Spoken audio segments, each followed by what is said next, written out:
Hello, good morning everyone. Welcome back to math समाधान मंच। Math समाधान मंच में आप सबका एक बार फिर से स्वागत है। तो चलिए आज हम स्टार्ट करने वाले हैं साइंस की पहली क्लास। तो साइंस की पहली क्लास जो है एएलपी से रिलेटेड है। एएलपी एंड टेक्नीशियन के लिए ये स्पेशल साइंस की बैच है जिससे बाहर एक भी क्वेश्चन साइंस का आने वाला नहीं है। ठीक है, ये एक परफेक्ट सिलेबस है जिसको मैंने पर्सनली डिज़ाइन किया है एएलपी और टेक्नीशियन को ध्यान में रखकर। ठीक है, इस चीज़ को हम कैसे रिजॉल्व करेंगे, इस प्रॉब्लम को जो साइंस को लिमिटेड करने के लिए हम इस सेशन को स्टार्ट कर रहे हैं। ठीक है, इस सेशन में सबसे पहले हम स्टार्ट करने वाले हैं फिजिक्स में भी स्टार्ट करने वाले हैं मोशन को। ठीक है, और जब ये फिजिक्स कंप्लीट हो जाएगा ना, फिर हम केमिस्ट्री को लेंगे, उसके बाद बायोलॉजी को लेंगे। ठीक है, तो सबसे पहले हम बात करेंगे मोशन क्या होता है, इस पे हम विचार करेंगे। ठीक है, तो मोशन क्या है, विराम और गति क्या है। ठीक है, जब भी हम गति की बात करते हैं, मोशन की बात करते हैं, तो हमको अचानक यह ख्याल आता है चलो मोशन कुछ ना कुछ तो है, लेकिन कहीं ना कहीं रेस्ट भी तो कुछ है ना, विराम भी तो कुछ है ना।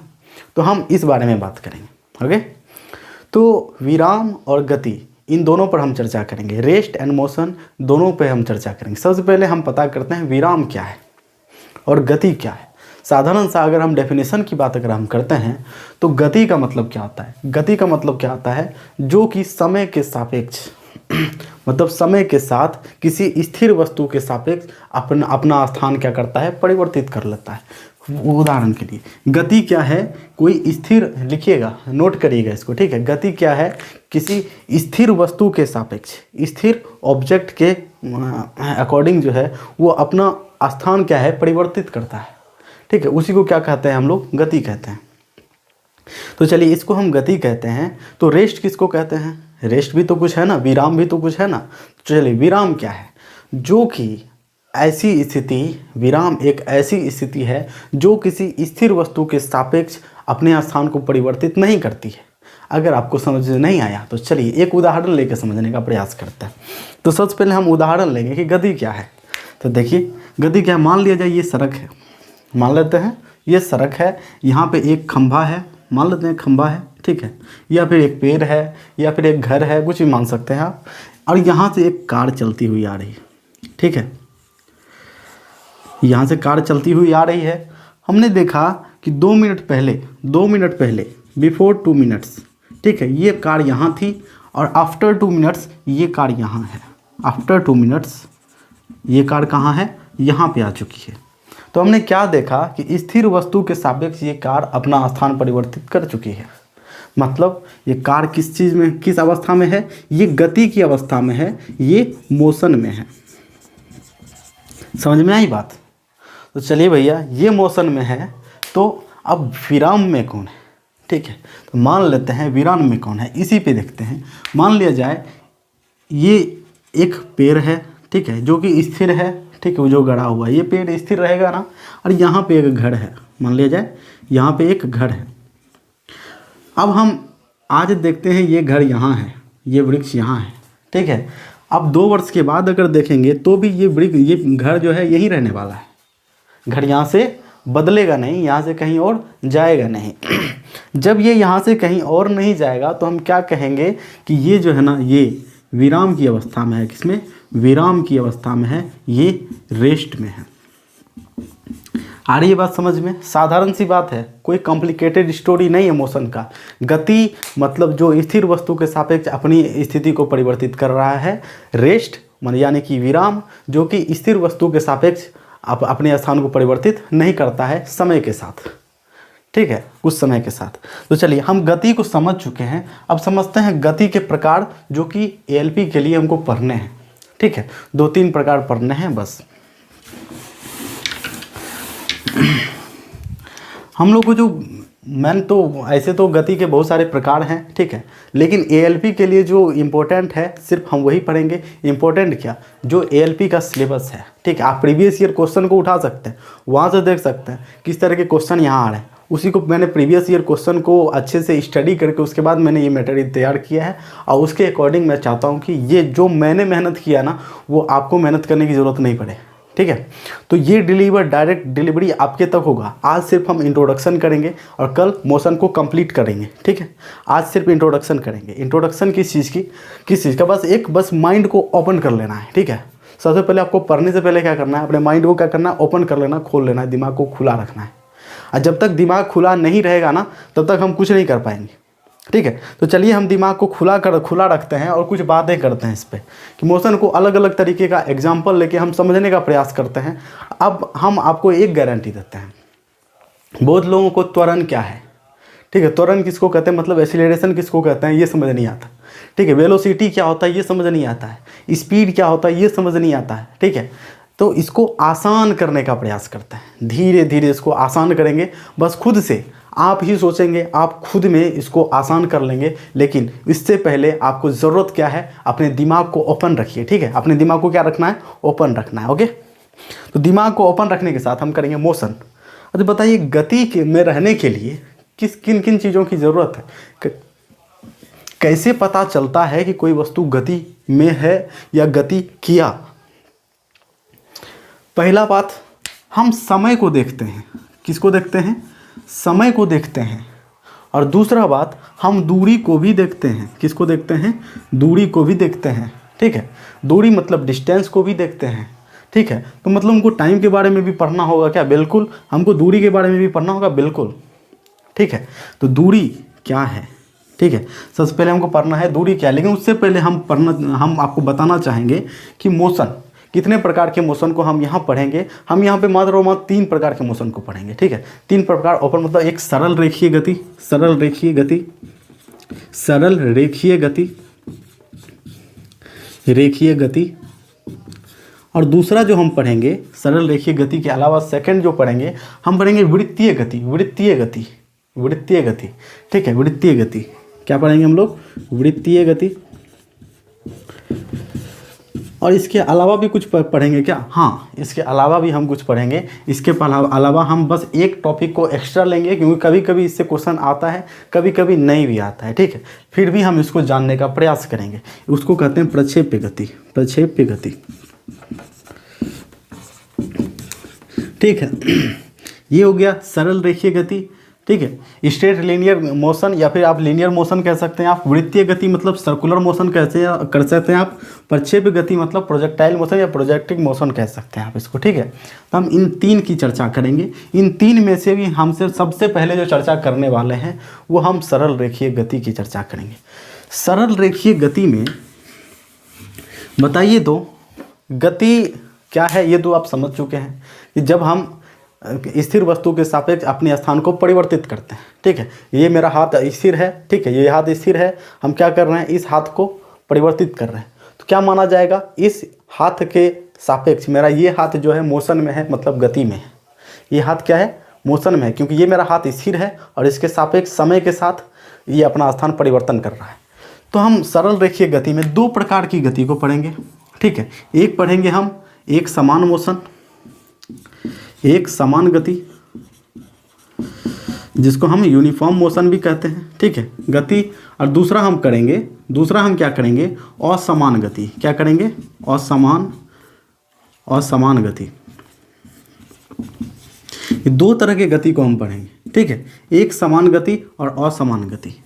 जब हम एक समान गति को पढ़ेंगे, ठीक है, जब हम एक समान गति को पढ़ेंगे और असमान गति को पढ़ेंगे, तो उन दोनों को हम साथ में लेके चलेंगे, ठीक है। कौन सा एक समान गति है और कौन सा असमान गति है, ठीक है। तो इसका एक सिंपल उदाहरण दे दें। मान लिया जाए एक समान गति क्या है। मान लेते हैं कोई वस्तु स्थिर वस्तु के सापेक्ष 1 सेकंड में, मान लिया जाए 1 सेकंड में 10 मीटर जा रही है। 1 सेकंड जैसे होता है वो 10 मीटर आगे चल जाती है। कितना मीटर जा रही है, 10 मीटर आगे जा रही है, ठीक है। फिर से जब दूसरा सेकंड होगा ना, तो फिर से ये 10 मीटर आगे चली जाएगी, ठीक है। फिर तीसरे सेकंड में फिर से 10 मीटर आगे, चौथे सेकंड में फिर से 10 मीटर आगे। इसका मतलब हम क्या समझे कि ये सही समय पर, मतलब समान समय पर समान दूरी जो तय करेगा वो इसी को क्या कहेंगे, हम समान गति कहेंगे, एक समान गति कहेंगे, यूनिफॉर्म मोशन कहेंगे, ठीक है। समान समय पर समान दूरी, समान समय पर दूसरा जो 1 सेकंड है, अगला 1 सेकंड है, समान समय पर समान दूरी, फिर से अगला समान समय पर समान दूरी। बात आ रही समझ में, तो हम ये तो समझ गए कि समान दूरी। अच्छा भैया असमान मोशन किसको कहेंगे? ये भी तो एक प्रकार का गति है। हाँ बिल्कुल है। तो इसमें कोई फिक्स नहीं रहेगा हमारा कि ये गति कैसे किस पैटर्न में चल रही है। जैसे 1 सेकंड में गई 10 मीटर, तो हो सकता है अगले 1 सेकंड में जो है 5 मीटर ही जाए, ठीक है। हो सकता है अगले 1 सेकंड में क्या जाए, अगले 1 सेकंड में क्या जाए, ये 15 मीटर चला जाए, ठीक है। तो इसको हम कहेंगे असमान गति। जब हम एक समान गति से असमान गति में चलते हैं, ठीक है, तब एक ख्याल आता है, ठीक है, क्या? औसत। औसत, ठीक है, औसत। तो सबसे पहले हम समझते हैं गति को, तो हम समझ चुके हैं क्या होता है। गति को मापने की दर, ठीक है, हम तो जान गए कि 10 मिनट में जो है 1 सेकंड में 10 मिनट जा रहा है, 10 मीटर जा रहा है, ठीक है। 1 सेकंड में 5 मीटर जा रहा है, 1 सेकंड में 15 मीटर जा रहा है। लेकिन इसको जब मापने की दर होता है, इसका जो रेट होता है, उसको हम समझने का प्रयास करेंगे, और जिससे कि एक परिभाषा निकल के आएगा, वो है चाल। क्या है? चाल। तो हम सबसे पहले क्या समझेंगे, इसको मिटाएं। अब हम समझने का प्रयास करेंगे, क्या समझेंगे, इसको भी मिटा देते हैं। आप नोट कर चुके होंगे कि हम सरल रेखीय गति, वृत्तीय गति और प्रक्षेप गति पढ़ेंगे। अभी हम पढ़ रहे हैं सरल रेखीय गति। उसमें 2 प्रकार की गति को हम साथ साथ पढ़ेंगे, एक समान गति और असमान गति, ठीक है।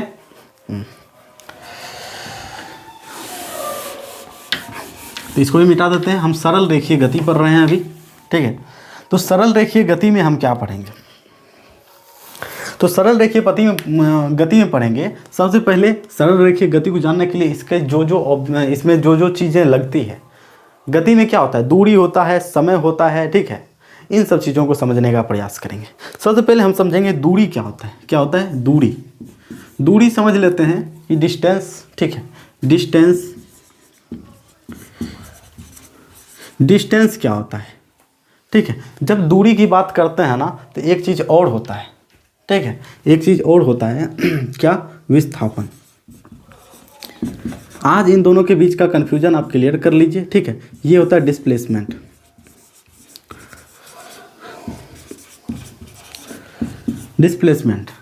अब दूरी की अगर बात करते हैं, तो किसी भी वस्तु द्वारा तय की गई, जितना भी वो दिशा परिवर्तित करता है, प्रथम बिंदु से लेकर अंतिम बिंदु तक जितना भी वो भ्रमण करता है, उसका कुल डिस्टेंस को अगर हम जोड़ लें, ठीक है, सबको जोड़ लें, तो वही क्या कहलाता है? दूरी कहलाता है। वो क्या कहलाता है? दूरी। वहीं अगर विस्थापन की बात करते हैं, हम विस्थापन की बात करते हैं, ठीक है। विस्थापन क्या है? विस्थापन ये है कि प्रारंभिक बिंदु, किसी वस्तु को जब गति करना स्टार्ट करती है, उसका प्रारंभिक बिंदु और अंतिम बिंदु के बीच का न्यूनतम दूरी, क्या कहते हैं? न्यूनतम दूरी। उसको क्या कहेंगे? हम विस्थापन कहेंगे। उसको कहेंगे डिस्प्लेसमेंट है।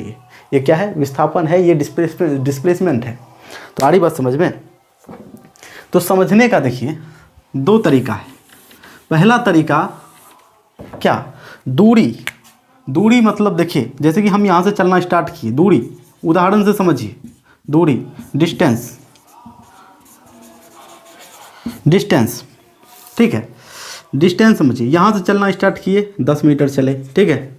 फिर से मुड़ गए, फिर 10 मीटर चले, फिर से मुड़ गए, फिर 10 मीटर चले, मान लिया जाए। फिर से ऊपर गए, फिर से 10 मीटर चले, ठीक है। फिर से 10 मीटर चले, फिर यहाँ से इधर आए, फिर 10 मीटर चले। तो टोटल जो है, हम जो जोड़ेंगे, क्या करेंगे? टोटल दूरी जोड़ेंगे। इधर से 10, 10 20, 10 30, 10 40, 10 50। तो डिस्टेंस हो जाएगा मेरा 50। कितना हो जाएगा? 50। क्या हो जाएगा? 50। तो डिस्टेंस हो गया 50 मीटर्स।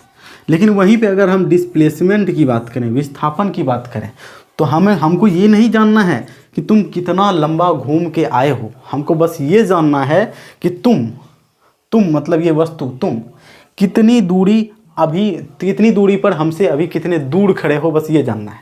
क्यों? तो हम तो पहले यहाँ खड़े थे भैया, ठीक है। अभी तुम्हारा जो प्रेजेंट ये मूवमेंट है, ये यहाँ पे है, ठीक है। मतलब सिर्फ और सिर्फ 10 मीटर की दूरी पर हो तुम। तो डिस्प्लेसमेंट मतलब कि विस्थापन क्या हो जाएगा? 10 मीटर। समझ में आ रही बात? लेकिन अब इसमें समझना है कि दूरी एक अदिश राशि है। क्या है?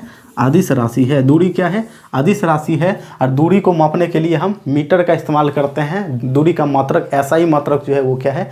मीटर है। दो चीज़ हम जाने दूरी के बारे में, विस्थापन के बारे में बस तो अभी तुरंत चर्चा करते हैं, ठीक है। दूरी के बारे में हम क्या जाने कि दूरी एक सदिश राशि है। क्या है? सॉरी, अदिश राशि है। क्या, कौन सी राशि है? अदिश राशि है। और इसका SI मात्रक जो है वो क्या होता है? मीटर होता है, ठीक है। क्या होता है? मीटर होता है। अब हम बात करते हैं डिस्प्लेसमेंट की, मतलब कि विस्थापन की। विस्थापन की बात करते हैं। किसकी बात करते हैं? विस्थापन की बात करते हैं, डिस्प्लेसमेंट की बात करते हैं। जब हम डिस्प्लेसमेंट की बात करते हैं, मतलब कि विस्थापन की बात करते हैं, तो हमको एक चीज़ पता है कि विस्थापन क्या है? अदिश राशि नहीं है, ये क्या है? सदिश राशि। क्या है? सदिश राशि। अब कैसे है ये सदिश राशि? अब आइए इस पर भी विचार कर लेते हैं, ये सदिश राशि कैसे है। तो विस्थापन हम उसी को कहते हैं, किसको कहते हैं? किसी वस्तु द्वारा तय की गई प्रारंभिक एवं वास्तविक, मतलब प्रेजेंट दूरी जो है, पहले का दूरी और अभी का दूरी के बीच का न्यूनतम दूरी, सबसे कम दूरी, ठीक है। मतलब एक व्यक्ति यहाँ है, ऐसे ऐसे घूमते हुए गया, इधर से आया, फिर यहाँ खड़ा हो गया, ठीक है। यहाँ खड़ा हो गया, प्रारंभिक बिंदु मेरा ये है ए, अभी जो खड़ा है व्यक्ति वो यहाँ खड़ा है। इन दोनों के बीच की न्यूनतम दूरी इनके से सीधा स्ट्रेट लाइन खींचेंगे, तिरछा, जिसको हम गांव के भाषा में क्या कहते हैं? कोना कोनी मारना, है ना। तो कोना कोनी मारेंगे ना, तो यही क्या कहलाएगा? मेरा विस्थापन। क्या कहलाएगा? विस्थापन। ये तो समझ में आया। लेकिन विस्थापन के लिए क्या ज़रूरी होता है? दिशा ज़रूरी होता है। क्या ज़रूरी होता है? दिशा ज़रूरी होता है, ठीक है। तो ये क्या है? सदिश राशि, मतलब सदिश दिशा के साथ तय की गई दूरी को क्या कहेंगे हम लोग? डिस्प्लेसमेंट कहेंगे, विस्थापन कहेंगे, सदिश राशि कहेंगे, ठीक है। तो यहाँ तक अगर क्लियर हो गया हो तो इसका ये एक सदिश राशि है और इसका भी SI मात्रक क्या होता है? SI मात्रक क्या होता है? क्या होता है? मीटर ही होता है। क्या होता है? मीटर ही होता है, मतलब मीटर। मीटर मतलब 1 मीटर 2 मीटर वाला मीटर, समझे, ठीक है। दो चीज़ हम समझ चुके हैं, क्या? दूरी क्या है, डिस्प्लेसमेंट क्या है, ठीक है। वहीं पे आपसे क्वेश्चन पूछा जा सकता है क्या? तो चलिए भैया, आप जो है ना यहाँ से चले 10 मीटर, ठीक है। कितना चले? आप चले 10 मीटर, फिर चले इधर से आप 8 मीटर, फिर चले 10 मीटर और फिर चले 8 मीटर। यहाँ ये था आपका प्रारंभिक बिंदु, प्रारंभिक बिंदु, और यही आपका अंतिम बिंदु बन जाता है आके यहाँ। और यही क्या है? अंतिम बिंदु भी है, क्योंकि आप यहाँ से स्टार्ट किए, घूमे इधर से, नीचे गए, फिर इधर आए, फिर ऊपर चले गए, तो यही क्या है? आपका अंतिम बिंदु भी है। प्रारंभिक बिंदु प्लस अंतिम बिंदु दोनों यही है। तो आपको बताना है इसमें, आपको बताना है इसमें विस्थापन कितना है और क्या है? विस्थापन कितना है और दूरी कितना है। तो दूरी नापने का सबसे सरल उपाय, पूरी तय की गई पूरी दूरी को, सभी समस्त दूरी को नाप लेंगे। 10 8 18, 10 28, 8 36, ठीक है। तो दूरी की बात करें हम लोग, यहाँ पे दूरी बराबर 36 मीटर। वहीं पे अगर विस्थापन की बात करें, विस्थापन की बात करें तो विस्थापन क्या हो जाता है यहाँ पे? 0 मीटर। क्यों? क्योंकि ये जहाँ पे पहले था अभी भी वहीं पे खड़ा है, इसलिए विस्थापन नहीं हुआ। विस्थापन का मतलब समझ लीजिए एक तरह से खिसकना, विस्थापित कर देना, ठीक, खिसका देना यहाँ से।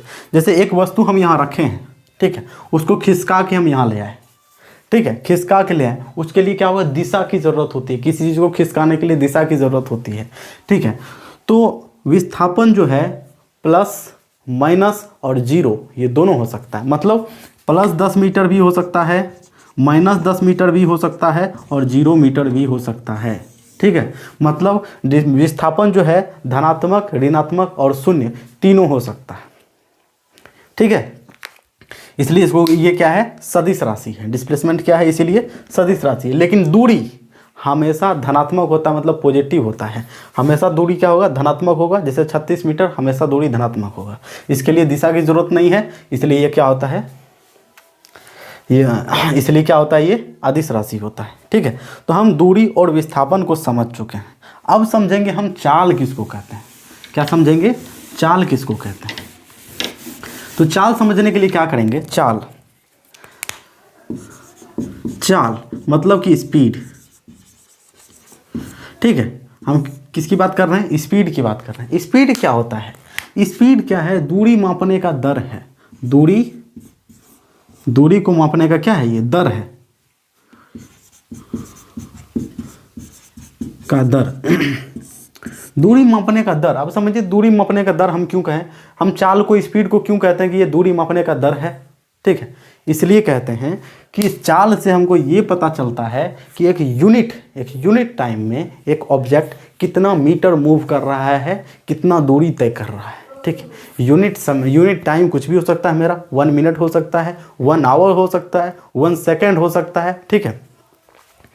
तो इसका जो, पहले इसके बारे में समझते हैं, उसके बाद इसके SI मात्रक की बात करेंगे हम लोग, उसके बाद इसको और अच्छे से समझने का प्रयास करेंगे, ठीक है। तो सबसे पहले मान लिया जाए कोई वस्तु है, हम परिभाषा क्यों नहीं लिखा रहे हैं, ठीक है। आप इसको नोट करते जाइए, ठीक है, इसको समझते जाइए और नोट करते जाइए, क्या हम बोल रहे हैं उसको नोट करते।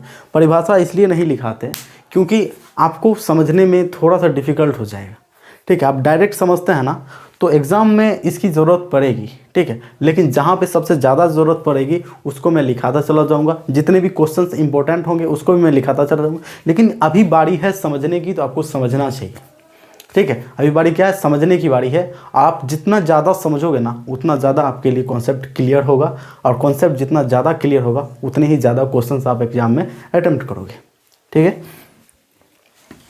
तो मान लेते हैं कोई कार है या कोई ऑब्जेक्ट है, कोई कार, ऑब्जेक्ट बोले समझ जाइए कुछ ना कुछ ऑब्जेक्ट है, ठीक है। एक कार है, मान लिया जाए यहाँ पे एक कार है, ठीक है। यहाँ पे क्या है, एक कार है, कार की दिशा को उधर मोड़ देते हैं, ठीक है। यहाँ पे क्या है, कार है, 6 व्हीलर है या फिर 3 व्हीलर है, उस पर आप ध्यान मत दीजिए। ये स्ट्रेट लाइन, हम स्ट्रेट लाइन पढ़ रहे हैं ना, सरल रेखीय गति पढ़ रहे हैं ना, इसलिए हम हर बार स्ट्रेट लाइन को ही लेंगे, ठीक है। तो हम करते हैं स्ट्रेट लाइन, एक स्ट्रेट लाइन पे चलती है, पता चलता है भैया ये एक समान, अभी हम पढ़ रहे हैं यूनिफॉर्म मोशन, ठीक है। यूनिफॉर्म मोशन मतलब कि एक समान गति, ठीक है। सरल रेखीय गति में 2 पढ़ना है हमको, एक समान गति और असमान गति। ये एक समान गति से मान लिया जाए, एक समान गति से ये 50 मीटर दूरी तय करता है, कितना, 50 मीटर दूरी तय करता है। और 50 मीटर दूरी तय करने के लिए इसको लगता है 10 सेकेंड। टाइम, समय कितना लगता है, टाइम कितना लगता है, 10 सेकेंड। समय का SI मात्रक क्या है, सेकेंड है, और दूरी का SI मात्रक मीटर है, ठीक है। हम SI मात्रक के साथ लिखेंगे। तो हम क्या निकालेंगे, मान लिया जाए आपसे पूछा जाए कि आप यूनिट वैल्यू निकाल लीजिए किसका, टाइम का, कि बताइए 10 सेकेंड में वो 50 मीटर जा रहा है, तो 1 सेकेंड में कितना मीटर जाएगा भैया। तो 1 मिनट, 1 सेकेंड में, 1 सेकेंड में कितना मीटर जाएगा, तो 50 मीटर बाय 10 सेकेंड, ठीक है। यही हो जाएगा ना, 10 सेकेंड, 10 सेकेंड से भाग दे देंगे इसको, तो क्या हो जाएगा, ये 5 मीटर प्रति सेकेंड, सेकेंड नीचे वाला ये हो जाएगा। तो ये जो हम रेट निकाले ना, यूनिट वैल्यू पर का रेट निकाले, वही तो है दूरी मापने का दर। दूरी मापने का दर को ही तो हम कहते हैं स्पीड, स्पीड को ही तो हिंदी में कहते हैं हम चाल। मतलब चाल किसे कहते हैं, चाल किसको कहते हैं, तो इसका फॉर्मूला क्या होता है भैया, तो चाल बराबर होता है, चाल बराबर होता है दूरी बटे समय। और इसका SI मात्रक क्या होता है, SI मात्रक होता है इसका मीटर प्रति सेकंड, ठीक है। मीटर प्रति सेकंड ये होता है इसका SI मात्रक, ठीक है। हम 2 चीज़ जाने यहाँ पे, ठीक है। तो चाल क्या होता है इसका, आप अगर परिभाषा लिखना चाहते हैं तो आप एक और परिभाषा लिख लीजिए। चाल किसे कहते हैं, परिभाषा में लिखिए इसको, किसी वस्तु द्वारा एक इकाई समय में तय की गई कुल दूरी को, ठीक है, किसी वस्तु द्वारा इकाई समय में तय की गई कुल दूरी को चाल कहते हैं। इकाई समय मतलब यूनिट टाइम में, ठीक है, यूनिट टाइम में, मीटर पर सेकेंड, ठीक है, उसको क्या कहेंगे हम लोग, चाल कहते हैं। कोई दिक्कत है यहाँ तक। आप देखते हैं ये, अगर इसी में आपको अगर पूछा जाए, चलिए चाल बता देते हैं आपको, दूरी बता देते हैं, आप समय निकाल लीजिएगा ना, समय को इधर कर देंगे तो समय बराबर क्या हो जाएगा, समय बराबर दूरी बटे चाल। कोई दिक्कत है, दूरी बटे चाल। वहीं पे अगर दूरी की बात करें, हमको दूरी निकालना है, दूरी बराबर समय इधर आके गुना हो जाएगा, चाल गुना समय, चाल गुना समय। समझ में आ रही बात। ये कुछ भी अगर पूछा जाए इससे क्वेश्चन तो आप बना सकते हैं आसानी से। ठीक है, ये बात कर रहे हैं हम एक समान गति की। ठीक है, अगर हम बात करते हैं असमान गति की, किसकी बात करते हैं हम? असमान, मतलब असमान गति की बात करते हैं, असमान गति की बात करते हैं। असमान गति की अगर बात करेंगे तो ये क्या होगा? असमान गति बराबर क्या? असमान गति बराबर क्या? असमान गति बराबर हो जाएगा मेरा, असमान गति बराबर क्या हो जाएगा?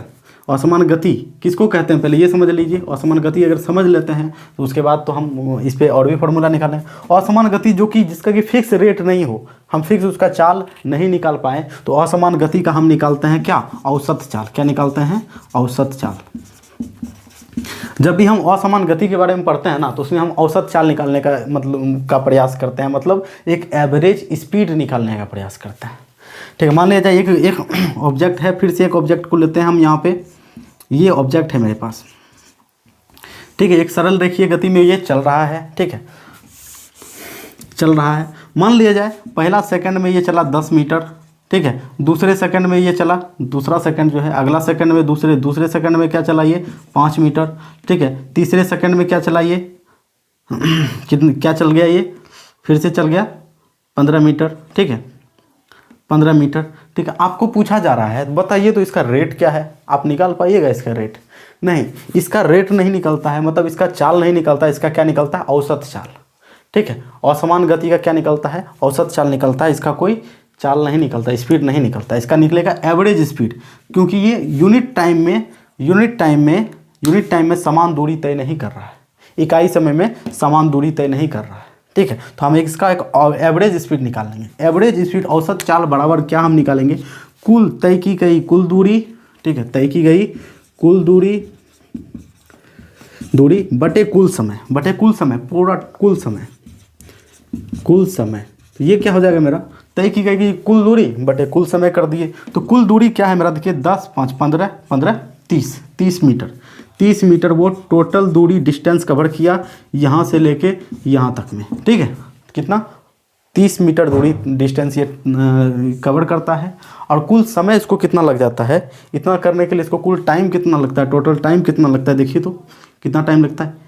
3 सेकंड का समय लगता है। कितना सेकंड लगता है? 3 सेकंड का समय लगता है, 3 सेकंड। तो इसका जो एवरेज स्पीड हो गया कितना हो गया? 3 से कटेगा 10 बार में 10 मीटर पर सेकंड।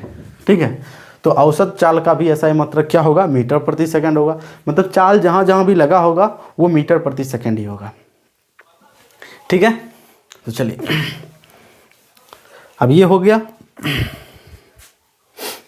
अब समझते हैं हम वेग को। ठीक है, वेग को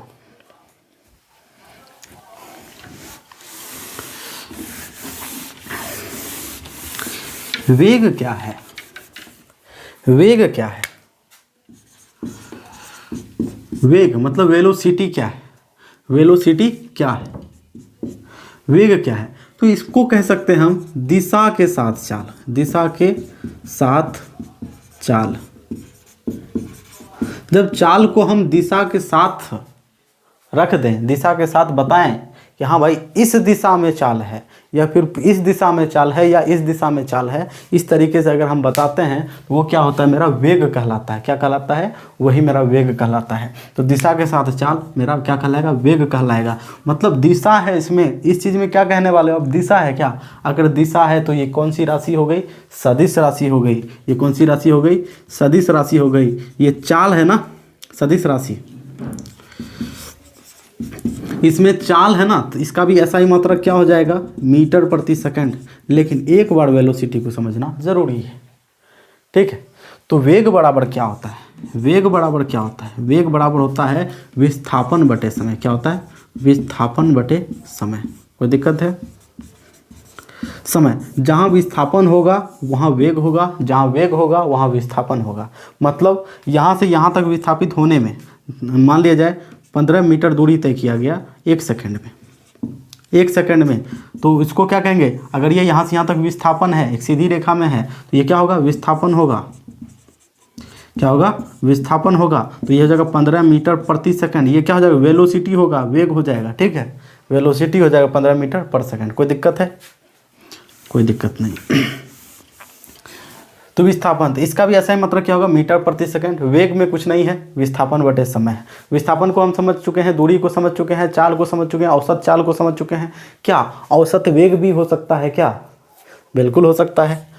असमान चाल, ठीक है, तो असमान वेग भी होगा, ठीक है। तो असमान वेग, जब असमान वेग है, समान वेग है तो इसका भी औसत चाल निकलेगा, इसका वेग नहीं, औसत वेग निकलेगा। क्या निकलेगा? एवरेज वेलोसिटी, ठीक है। औसत वेग, औसत वेग, औसत वेग मतलब कुल विस्थापन। क्या कहेंगे? कुल विस्थापन, विस्थापन बटे कुल समय। क्या कहेंगे? कुल विस्थापन बटे कुल समय। कोई दिक्कत है? यही क्या कहलाएगा? मेरा औसत वेग कहलाएगा। यहाँ तक आई थिंक आपका कॉन्सेप्ट क्लियर है। अब समझते हैं हम आज का लास्ट टॉपिक, क्योंकि आज का मैंने कहा है आज की क्लास छोटी होगी, ठीक है। आज हम एक ही क्लास में पूरी चीज़ों को, सभी चीज़ों को कन्वर्ट नहीं कंप्लीट करने का प्रयास नहीं करेंगे। आज हम सिर्फ एक्सीलरेशन तक, त्वरण तक, इसके आगे की बात को हम करेंगे और उसके आगे हम अगले क्लास में उसको पूरा कंप्लीट कर लेंगे, ठीक है। क्योंकि आज समय का अभाव है हमारे पास, और आशा करते हैं कि आप हमारे इस समय के अभाव को समझने का प्रयास करेंगे, ठीक है। तो चलिए इस चीज़ को हम मिटाते हैं। अब हम चलते हैं त्वरण की ओर। त्वरण किसको कहते हैं? त्वरण किसको कहते हैं?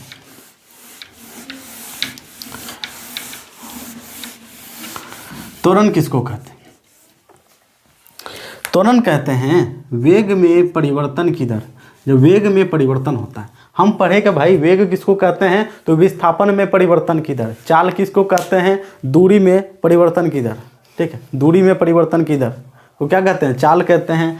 वेग किसको कहते हैं? विस्थापन में परिवर्तन की दर को वेग कहते हैं। उसी प्रकार त्वरण किसको कहते हैं? तो वेग में परिवर्तन की दर को त्वरण कहते हैं। तो वेग में तो भी तो कुछ ना कुछ परिवर्तन होबे करेगा ना। तो समझते हैं वेग में परिवर्तन। जब वेग में ही परिवर्तन हो जाए, परिवर्तन हो, ठीक है, तो वो क्या कहलाएगा? त्वरण कहलाएगा। और उसका अगर हम दर निकालें, परिवर्तन की दर निकालें, तो वो क्या कहलाएगा? वही त्वरण कहलाता है, मतलब एक्सीलरेशन कहलाता है। त्वरण मतलब एक्सीलरेशन कहलाता है। आई थिंक ये आपको समझ में आ रहा है।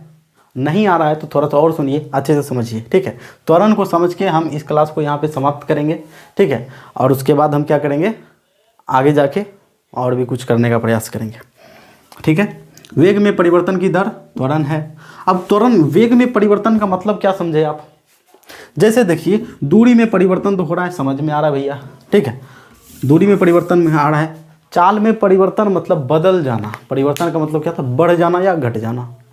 क्या होता है? या तो चाल बढ़ेगा या घटेगा। हम मान ले जाए हम बाइक चला रहे हैं, हम बाइक चला रहे हैं और बाइक चलाते चलाते, मोटरसाइकिल समझते हैं ना, चलाते चलाते मान लीजिए हम 40 के रफ्तार में, वहाँ पे होता है ना 40 के रफ्तार में चला, 40 किलोमीटर प्रति घंटा, 40 के रफ्तार में अगर चला रहे हैं, और अचानक जो है हम क्या किए, उसको 50 के रफ्तार में ले गए, ठीक है, 50 के रफ्तार में ले गए। तो अब हमको ये निकालना है भाई 40 किलोमीटर प्रति घंटा से 50 किलोमीटर प्रति घंटा हम बढ़ाए। 40 के रफ्तार से कहाँ तक ले गए हम? 50 किलोमीटर प्रति घंटा की रफ्तार पर ले गए गाड़ी के कांटे को, एक्सीलरेट की उसको, ठीक है। तो इसमें कुछ ना कुछ तो समय लगा होगा। इसमें जो समय लगा ना, उसको हम नोट कर, मान लिया जाए इतना करने में हमको लगा 1 घंटे का समय लग गया, मान लिया जाए 1 घंटे का समय लग गया, ठीक है। तो ये क्या है? किलोमीटर प्रति घंटा। अब हम इसको सबसे पहले हम कन्वर्ट करेंगे किस में? मीटर प्रति सेकंड में। जब किलोमीटर प्रति घंटा या मीटर प्रति घंटा कुछ भी हो ना, ठीक है, तो उसको हम सबसे पहले किलोमीटर, उसको पहले हम मीटर प्रति सेकंड में कन्वर्ट कर लेंगे। तो ये जो चाल है मेरा 40 किलोमीटर प्रति घंटा, इसको मीटर प्रति सेकंड में अगर हम कन्वर्ट करना चाहते हैं तो क्या करना पड़ेगा? 1000/3600, मतलब आप कह सकते हैं 5/18, ठीक है। इसको डायरेक्ट 5/18 से गुना कर दीजिए, ठीक है। तो ये क्या बदल जाएगा? मीटर प्रति सेकंड में बदल जाएगा। किलोमीटर घंटा क्या बदल जाएगा? मीटर प्रति सेकंड में बदल जाएगा। कोई दिक्कत है? उसी तरीके से ये 50 जो है, 50 गुना 5/18, ये भी क्या बदल जाएगा? मीटर प्रति सेकंड में बदल जाएगा। सबसे पहले हमको पता करना इन दोनों के बीच में परिवर्तन कितना हुआ। ये है, देखिए यहाँ पे समझिए, ये है कितना? 200 कितना है 200 मीटर, क्या है 200 मीटर, 200/18 मीटर प्रति सेकंड। ये क्या है 250/18 मीटर प्रति सेकंड। अब हमको जो निकालना है इन दोनों के बीच में परिवर्तन कितना हो, कितना बढ़ा। देखिए तो 50/18 मीटर प्रति सेकंड बढ़ गया, बटे कितने समय में बढ़ा। ठीक है, इतना से इतना करने में हमको कितना टाइम लग गया। ठीक है, तो हमको टाइम लग जाता है, कितना लग जाता है देखिए, तो हमको बढ़ा कितना 50/18 और बढ़ाने में कितना समय लग गया 18, ये 1 घंटा का समय लग गया। कितना घंटा लग गया 1 घंटा लग गया मान लिया जाए। तो कितना मिनट हो गया ये, कितना सेकंड हो गया ये, तो 3600 सेकंड हो गया। तो बटे क्या कर देंगे 3600 सेकंड मान लेते हैं, मानने की बात है सिर्फ। ठीक है 3600 सेकंड। तो क्या हो जाता है इसका एक्सीलरेशन क्या हो जाएगा 50/18 गुना 1/3600, मतलब 5 से कटा ही दीजिए, मीटर प्रति सेकंड स्क्वायर। इस तरीके से निकलेगा। हम इसको और आसान से समझेंगे। सबसे पहले ये बस उदाहरण के लिए है, ये मीटर, इसको गुना कर लीजिए, इतना मीटर पर सेकंड स्क्वायर निकला। तो इससे हम 2 चीज़ जाने, उसको जानिए, इसको अगर नहीं भी समझे तो कोई बात नहीं है। ये जो हम बताए हैं ये नहीं भी समझे तो कोई दिक्कत नहीं है, ये हम समझने वाले हैं अभी। ठीक है, इसलिए हम शॉर्ट में इसको समझाएं। चलिए, इससे हमको सबसे पहले तो ये पता चलता है कि त्वरण किसको कहते हैं, तो वेग में परिवर्तन की दर। वेग में कितना परिवर्तन हुआ बटे उतना समय, मतलब त्वरण बराबर हमको अगर निकालना है तो क्या करेंगे, वेग में परिवर्तन, वेग में परिवर्तन बटे समय, बटे समय। ठीक है, वेग में कितना परिवर्तन हुआ बटे समय कर देंगे तो मेरा त्वरण निकल जाएगा। मतलब क्या, त्वरण निकालने के लिए एक्सीलरेशन, मतलब एक्सीलरेशन निकालने के लिए प्रारंभिक वेग और अंतिम वेग दोनों का अंतर निकालेंगे। अंतिम वेग मान लेते, प्रारंभिक वेग मान लेते हैं u है प्रारंभिक वेग और v है अंतिम वेग। तो v - u/t, ये क्या होता है मेरा पहला फॉर्मूला निकलता है। ठीक है, वेग में परिवर्तन की दर, v जो कि अंतिम वेग है, u जो कि प्रारंभिक वेग है बटे t। आप लिख लीजिएगा ब्रैकेट में, v बराबर अंतिम वेग, u बराबर प्रारंभिक वेग बटे t मतलब समय, और a मतलब एक्सीलरेशन मतलब कि त्वरण। ठीक है, इसका बहुत बड़ा महत्व है। ठीक है, समझने के लिए वेग में परिवर्तन की दर, इस पर जब हम न्यूमेरिकल करेंगे ना तो आसानी से टोटल चीज़ों को समझ लेंगे। ठीक है, कि एक्सीलरेशन क्या होता है।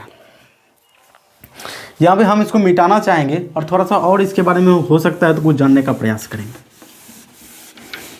तो त्वरण पे ही हम आज हम इसको विराम देना चाहेंगे।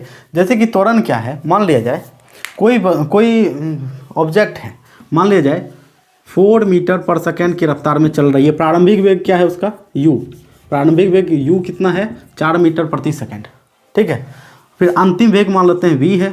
ठीक है, v है, या इसको आप v1 v2 भी मान सकते हैं, कोई दिक्कत नहीं। अंतिम वेग जो हो गया 6 मीटर प्रति सेकेंड। ठीक है, तो यहाँ से बढ़ के इतना तो हुआ ना, वेग में परिवर्तन हुआ कि नहीं हुआ। 4 मीटर प्रति सेकंड था, फिर 6 मीटर प्रति सेकंड हो गया। आपको पता चल गया है कि परिवर्तन हो गया। परिवर्तन तभी होगा जब हम चाल बढ़ाएंगे, एक्सीलरेट करेंगे। ठीक है, एक्सीलरेशन रेट कितना है आपका, एक्सीलरेशन रेट निकालना।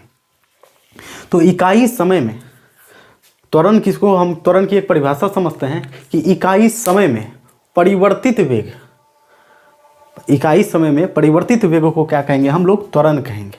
तो इकाई समय मान लिया जाए कि इतना करने में आपको कितना 1 सेकंड का टाइम लगा। टाइम कितना लगता है, टाइम कितना लगा 1 सेकंड का टाइम लगा।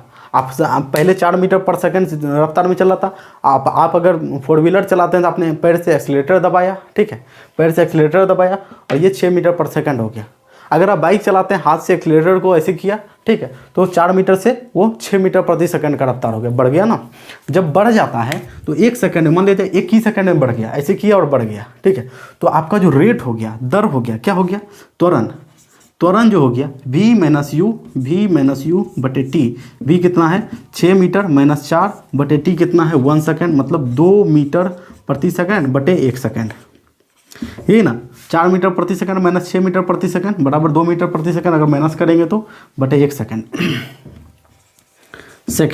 1 सेकंड। यहाँ तो कोई दिक्कत नहीं है। अब देखिए इससे क्या समझ आता है, देखिए इसको हम लिख सकते हैं 2 मीटर, ये प्रति सेकंड नीचे है, सेकंड गुना सेकंड, सेकंड स्क्वायर हो जाएगा प्रति सेकंड स्क्वायर। ठीक है। तो त्वरण क्या हो गया, 2 मीटर प्रति सेकंड स्क्वायर। ये जो मीटर प्रति सेकंड स्क्वायर निकलता है ना, यही त्वरण का मात्रक निकलता है।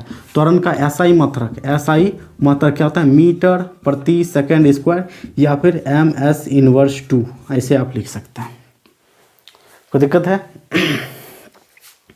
तो त्वरण के बारे में ये समझ में आया। और त्वरण क्या है, ठीक है, त्वरण क्या है, त्वरण एक सदिश राशि है, ये भी आपको याद रखना है। त्वरण क्या है, एक सदिश राशि है। कैसी राशि है, तो ये त्वरण जो है कैसी राशि है, ये एक सदिश राशि है।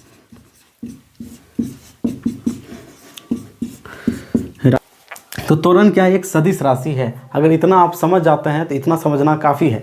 बाकी जो भी बचा है, जैसे कि एक समान क्या है, एक समान त्वरित गति से गैलीलियो का जो समीकरण है उसको हम समझेंगे। गैलीलियो का जितना भी समीकरण है उसको पार्ट बाय पार्ट करके समझेंगे, और उसको हम न्यूमेरिकल्स पे कैसे इम्प्लीमेंट करते हैं वो भी देखेंगे, ठीक है।